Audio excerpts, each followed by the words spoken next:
मेरे YouTube channel technical teacher में आप सबका बहुत बहुत स्वागत है। आज इस वीडियो में 18 नवंबर 2024 को संपन्न हुए परख मार्क टेस्ट के प्रश्नों को हल करना सीखेंगे। इस वीडियो का उद्देश्य केवल मार्क टेस्ट के सही विकल्प का पहचान करना ही नहीं, बल्कि आगामी आने वाले टेस्ट के लिए बच्चों को तैयार करना है। तो चलिए शुरुआत करते हैं विज्ञान विषय से। पहला प्रश्न है, धरती का श्रृंगार किससे होता है? तो देखिए सही उत्तर होगा पेड़ से। पेड़ पौधे हैं तभी हमारा धरती सुंदर दिखता है, इसलिए सही उत्तर हो जाएगा पेड़ से। दूसरा प्रश्न है, निम्नलिखित में से कौन एक यौगिक है? तो यहाँ पर आप देख पा रहे हैं यौगिक है पानी, जिसका सूत्र होता है H2O। तीसरा है, कार्बन का संकेत C है, कैल्शियम, क्लोरीन तथा तांबा का संकेत क्रमशः क्या होगा? तो देखिए कैल्शियम का Ca होता है, क्लोरीन का Cl और तांबा का Cu होता है, इसलिए हमारा सही ऑप्शन बी हो जाएगा CaCl और Cu। चौथा प्रश्न है, एक आपतित किरण दर्पण के साथ 32 अंश का कोण बनाते हुए आपतित होती है तो उसका परावर्तन कोण कितना होता है? हम जानते हैं कि आपतन कोण और परावर्तन कोण हमेशा बराबर होते हैं। चूँकि आपतित किरण 32 अंश कोण के साथ बनाता है, तो इसलिए परावर्तित किरण भी 32 अंश का कोण बनाएगा, इसलिए हमारा सही उत्तर हो जाएगा 32 अंश। पांचवा प्रश्न है, पीतल मिश्र धातु है। तो पीतल मिश्र धातु किससे किससे मिलकर बना है? तो सही उत्तर हो जाएगा कॉपर एवं जिंक।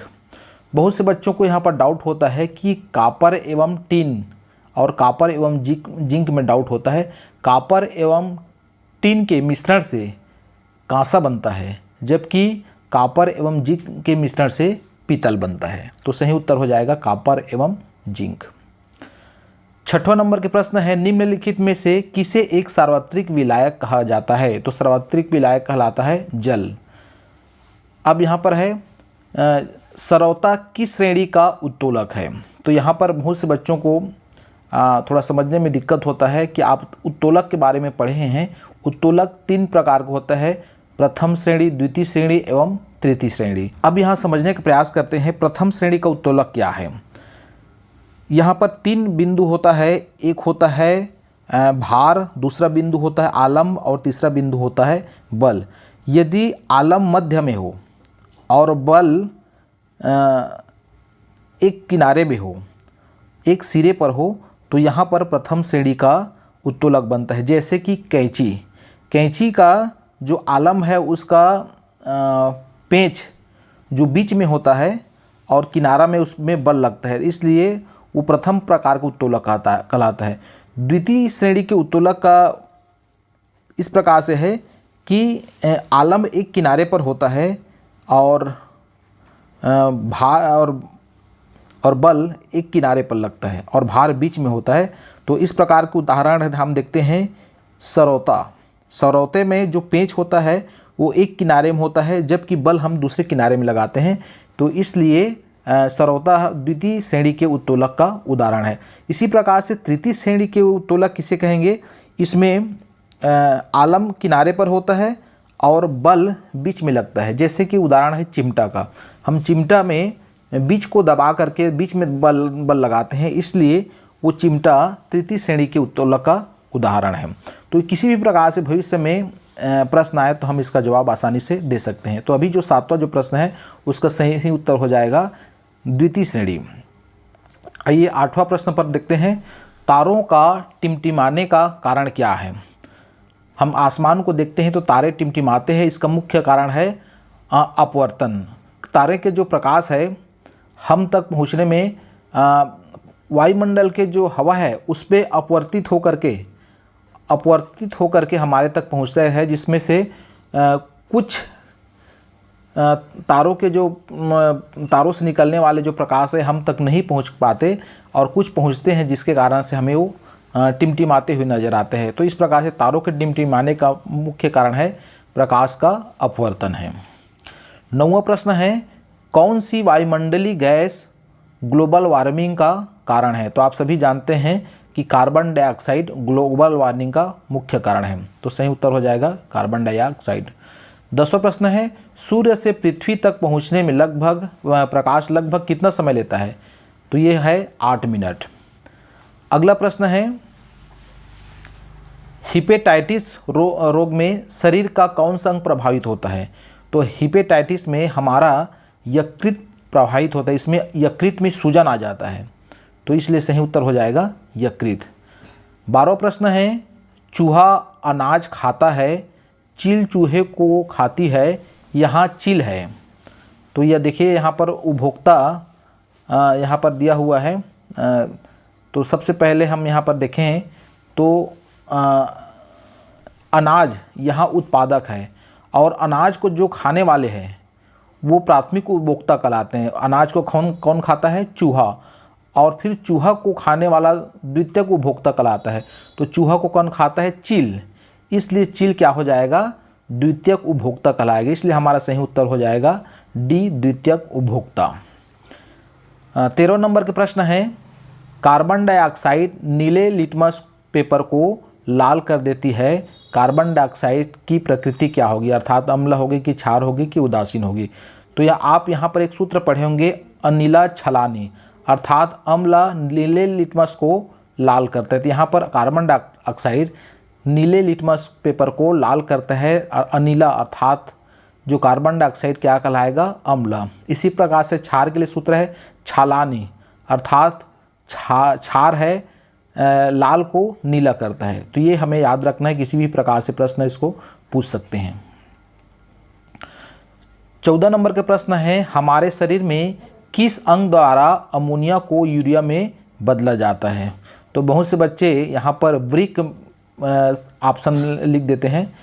तो हमारे शरीर में किस अंग द्वारा अमोनिया को यूरिया में बदला जाता है? तो सही उत्तर है यकृत। अमोनिया को यूरिया में बदलने का कार्य यकृत करता है और फिर उस यूरिया को छानने का काम हमारा वृक्क करता है। तो यहाँ पर 14 का सही उत्तर हो जाएगा यकृत। 15 नंबर के प्रश्न है सोलर कुकर सूर्य के प्रकाश की किन विकिरणों से गर्म होता है? तो याद रखना ये है अवरक्त विकिरण के द्वारा। सूर्य से आने वाले जो प्रकाश किरण है उसके तीव्रता को कम करके ये क्या करता है? अंदर के तापमान को बढ़ा देता है और इसका कारण है अवरक्त विकिरण। अब हम आते हैं विज्ञान के पश्चात सामाजिक विज्ञान में।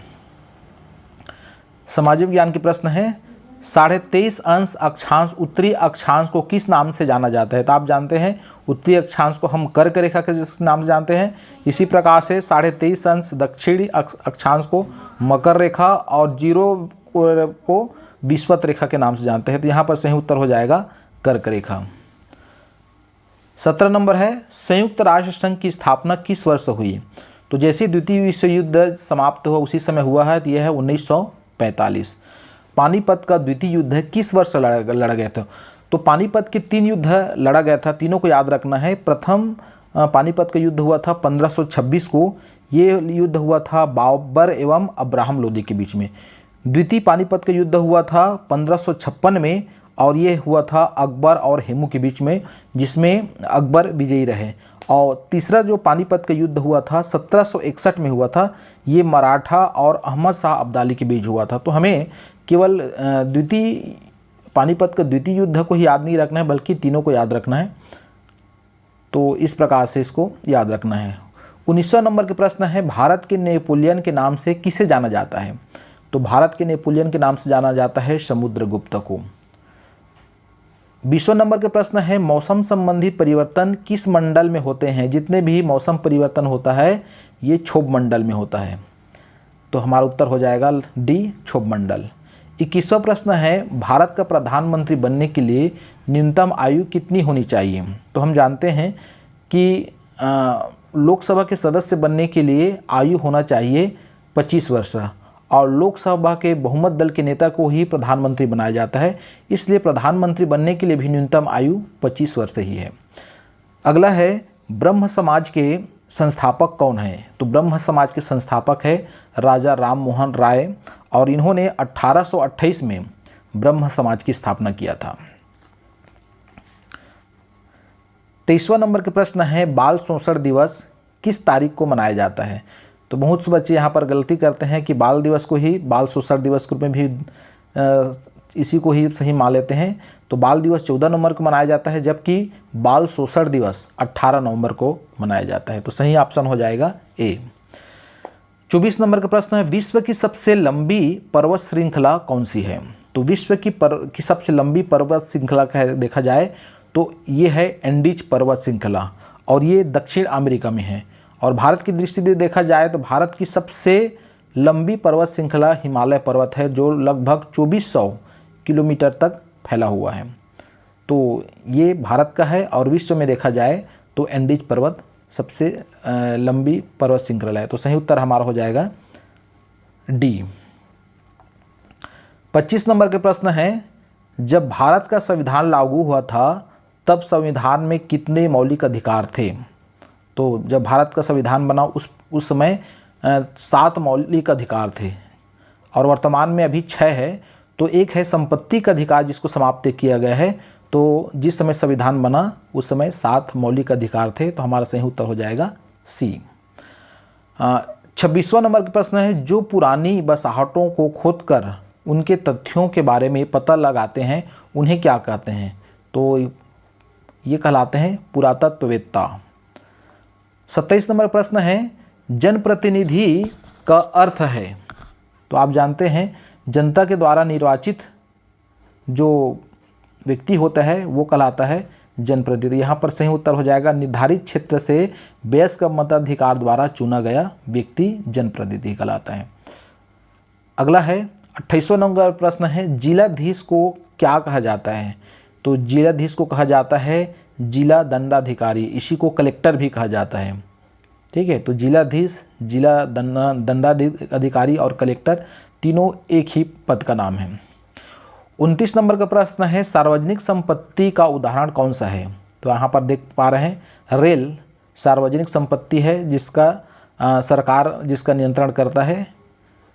30वां नंबर का प्रश्न है, कौन सा बच्चों को प्राप्त अधिकार नहीं है। तो मनोरंजन का अधिकार है, आवास का अधिकार है, सुरक्षा का अधिकार है, लेकिन मारने का अधिकार नहीं है। तो सही उत्तर हो जाएगा बी, मारने का। अब हम आते हैं गणित के बारे में। चलिए गणित में आते हैं। 31 नंबर के प्रश्न है, Q के किस मान के लिए परिमेय संख्या P/Q परिभाषित नहीं है। तो हम जानते हैं Q 0 के रूप में नहीं होना चाहिए, तो परिभाषित कौन नहीं है, Q बराबर 0। तो हमारा सही उत्तर हो जाएगा 31 का C, अर्थात बटे में 0 नहीं आना चाहिए, तभी हम उसको परिमेय संख्या कहते हैं। तो परिभाषित नहीं है, इसीलिए Q बराबर 0 के रूप में, तो हमारा सही उत्तर हो जाएगा C।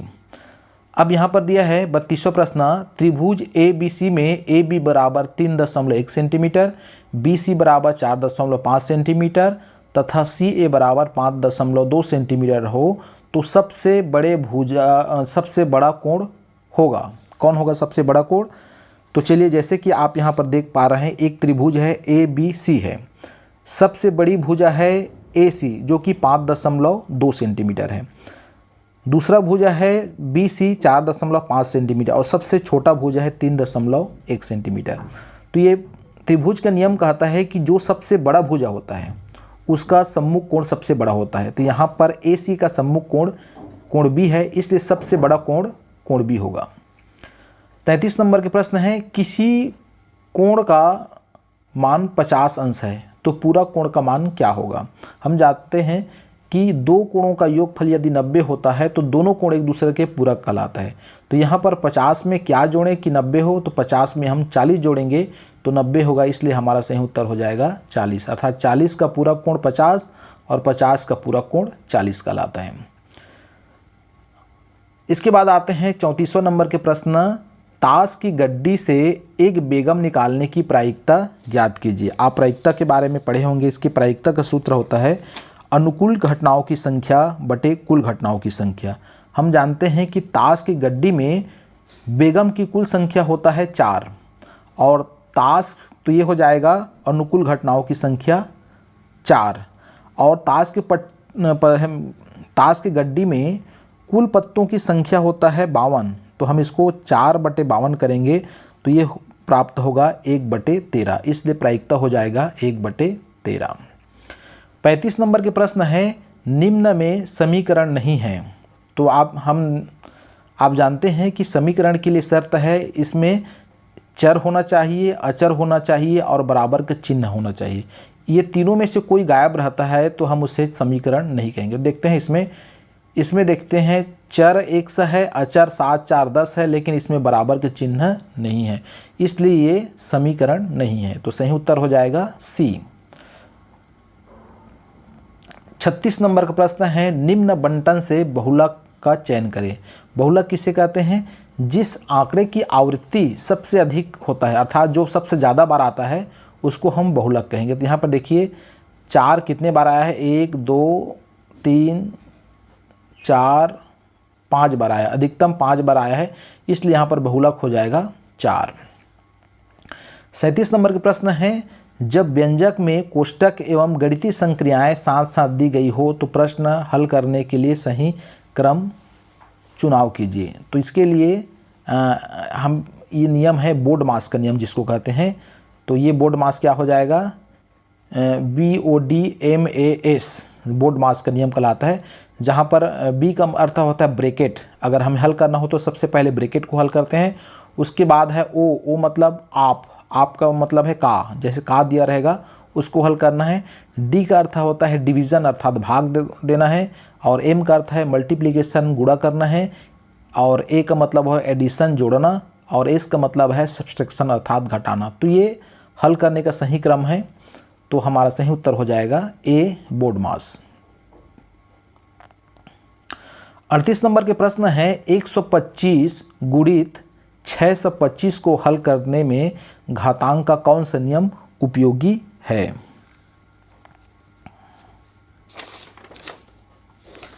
तो यहाँ पर देखिए हम इसको 125 को आप देख पा रहे हैं 125 गुणित 625 को हम घात के रूप में इस प्रकार से लिख सकते हैं 5 का घात 3 गुणित 5 के घात 4।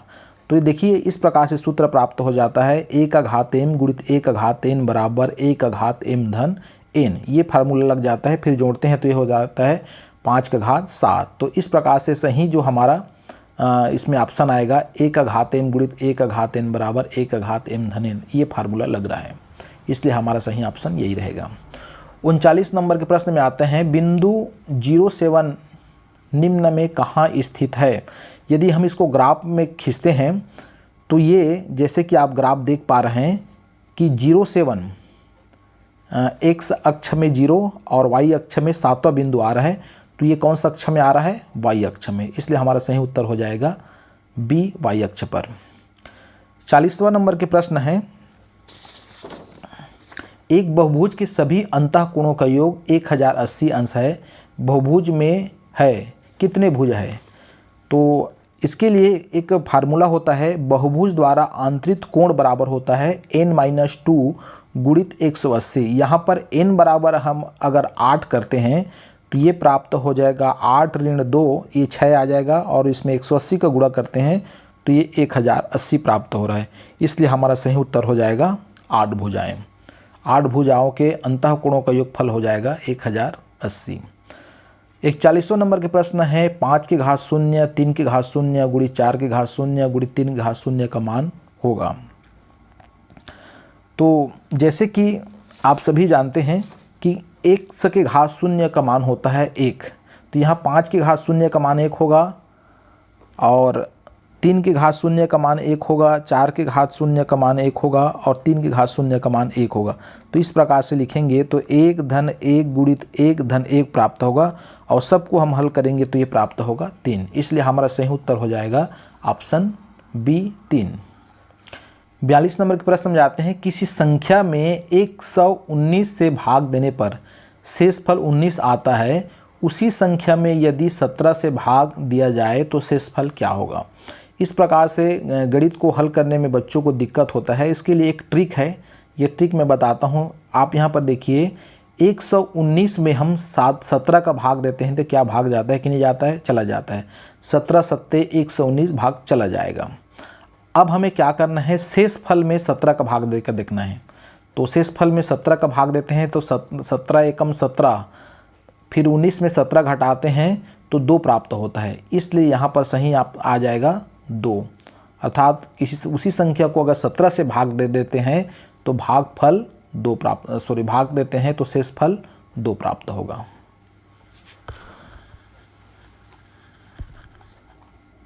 43 नंबर के प्रश्न में आते हैं, वह संख्या क्या होगी जिसे 4 का गुणा करने पर प्राप्त संख्या उस संख्या से 42 अधिक हो जाती है। तो यहाँ पर एक समीकरण के फार्मूला से बना हुआ है, यहाँ पर हम हल करते हैं। माना वह संख्या x है और फिर प्रश्नानुसार बन जाएगा 4x बराबर x धन 42, और इसको हम हल करते हैं, पक्षांतर करने के पश्चात x बराबर 14 आएगा। तो हमारा सही उत्तर हो जाएगा 14। 44 नंबर के प्रश्न है, निम्नलिखित में से कौन सी संख्या पूर्ण वर्ग संख्या नहीं है। तो पूर्ण वर्ग की परिभाषा आप जानते हैं, किसी संख्या का अगर हम गुणनखंड करते हैं तो गुणनखंड करने के पश्चात 2 का जोड़ा बन जाते हैं, वो पूर्ण वर्ग कहलाता है, और अगर जोड़ा नहीं बनते हैं तो पूर्ण वर्ग नहीं कहलाएगा। तो यहाँ पर देखते हैं 525 का अगर हम गुणनखंड करते हैं तो ये प्राप्त होता है 3 गुणित 5 गुणित 5 गुणित 7, अर्थात यहाँ पर 3 और 7 का जोड़ा नहीं बन रहा है, इसलिए 525 पूर्ण वर्ग नहीं होगा। अब इसमें 45 नंबर के प्रश्न में आते हैं, यदि x धन y बराबर 5 है और x इंटू वाई बराबर है 6 और x square plus y square का मान ज्ञात कीजिए। तो हम इसमें एक ऐसे फार्मूला लेते हैं जिसमें x प्लस वाई भी आ जाए, x इंटू वाई भी आ जाए और x square plus y square भी आ जाए। तो इसके लिए हमारे पास फार्मूला है x प्लस वाई का whole square is equal to होता है x square plus y square plus 2xy। यदि हम यहाँ पर x प्लस वाई का मान 5 रखते हैं और xy का हम मान 6 रखते हैं और हल करते हैं तो x square plus y square बराबर प्राप्त होगा 13, इसलिए हमारा सही उत्तर हो जाएगा 13। तो आइए इसके पश्चात अंतिम जो सब्जेक्ट है उसमें आते हैं हम हिंदी में। तो चलिए 46 नंबर के प्रश्न है, संज्ञा एवं सर्वनाम की विशेषता बताने वाले शब्द को क्या कहते हैं। तो ये कहलाता है विशेषण। 47 नंबर के प्रश्न है, संज्ञा के बदले आने वाले शब्दों को क्या कहते हैं। तो आप जानते हैं संज्ञा के बदले के आने वाले शब्द को सर्वनाम कहते हैं। तो हमारा सही उत्तर हो जाएगा सी सर्वनाम। 48 है, भाषा की सबसे छोटी इकाई को क्या कहते हैं। तो ये भाषा की सबसे छोटी इकाई होती है ध्वनि। ध्वनि से वर्ण बनता है, वर्ण से शब्द बनता है और शब्द से वाक्य बनता है। तो सबसे छोटी इकाई कहा जाए तो है ध्वनि। 49 नंबर के प्रश्न है, कौन सा स्वर दीर्घ वर्ण नहीं है। तो आप दीर्घ वर्ण किसको कहेंगे। आ के मात्रा, बड़े ई के मात्रा, बड़े ऊ के मात्रा, ए के मात्रा, ऐ के मात्रा, ओ के मात्रा, औ के मात्रा, ये दीर्घ वर्ण कहलाते हैं। तो इसमें से देखा जाए तो दीर्घ वर्ण नहीं है, वो है ऋषिक्री। ये लघु वर्ण है, ये दीर्घ वर्ण नहीं है। तो हमारा सही उत्तर हो जाएगा ऋषिक्री वाला डी।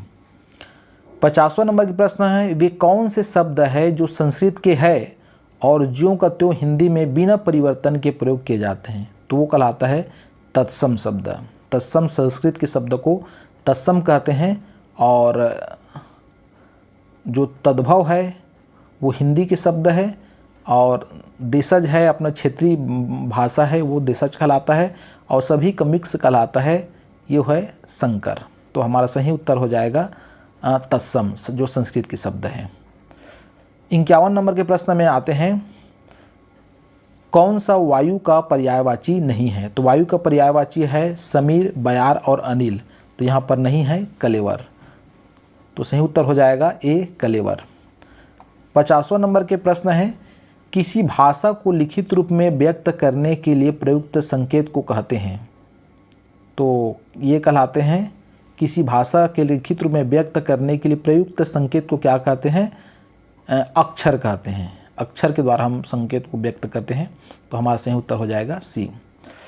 53 नंबर के प्रश्न है, दो अलग अलग भाषाओं के शब्द मिलकर जो नया शब्द बनाते हैं वो क्या कहलाता है। तो ये कहलाता है संकर शब्द।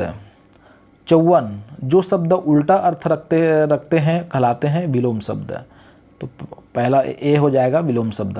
55 भाषा की वह लघुत्तम इकाई जिसका स्वतंत्र प्रयोग नहीं होता है परंतु शब्दों के अंत में लग नया शब्द निर्माण होता है, तो ये कहलाता है प्रत्यय। किसी शब्दांश के अंत में जुड़ने वाले जो शब्दांश है वो कहलाता है प्रत्यय। स्वयं का कोई अर्थ नहीं होता है, लेकिन जब किसी शब्द के साथ जुड़ता है तो उसका शब्द निर्माण करता है, तो यह है प्रत्यय। इसी प्रकार से अगर हम शुरू में जोड़ते हैं तो कहलाता है उपसर्ग। तो सही उत्तर हो जाएगा प्रत्यय। 56 नंबर का प्रश्न है, दो या दो से अधिक वर्णों के मेल से जो विकार उत्पन्न होता है उसे कहते हैं संधि। तो हमारा सही उत्तर हो जाएगा डी संधि। 57 नंबर प्रश्न है, जो शब्द किसी कार्य को करने या होने की अवबोध कराता है उसको कहते हैं क्रिया। 58 नंबर का प्रश्न है, वाक्य की समाप्ति पर कौन सा चिन्ह लगाया जाता है, तो आपको पता है पूर्ण विराम। 59 नंबर का प्रश्न है, जिसकी उपमा न दी जा सके इसके लिए एक शब्द है, तो ये कहलाता है अनुपम। और 60वां नंबर और अंतिम प्रश्न है, बंदर क्या जाने अदरक का स्वाद लोकोक्ति के लिए क्या सही अर्थ है, तो इसके लिए सही अर्थ है मूर्ख व्यक्ति गुणों के लिए मूर्ख व्यक्ति गुणों को नहीं पहचानता, मूर्ख व्यक्ति गुणों को नहीं पहचानता। ये हमारा ए ऑप्शन हो जाएगा। इस प्रकार से 18 नवंबर 2024 को संपन्न हुए परख मॉक टेस्ट का ये प्रश्न मैंने विस्तार से आप सभी को समझाया है। तो इसी प्रकार से आप अभ्यास करेंगे और आगामी जो मॉक टेस्ट है, और यदि आपका विद्यालय चयन होता है तो 4 दिसंबर को होने वाले पूरे राष्ट्रीय स्तर पर परख सर्वेक्षण में आप अच्छा अपना परफॉर्मेंस दे सकते हैं। तो मैं समस्त शिक्षकों से अनुरोध करूंगा कि ये वीडियो आप अपने विद्यालय के बच्चों को बताइए ताकि उनका परख का अधिक से अधिक अभ्यास हो सके। यदि ये वीडियो आपको अच्छा लगा होगा तो मेरे चैनल को सब्सक्राइब अवश्य करें। धन्यवाद।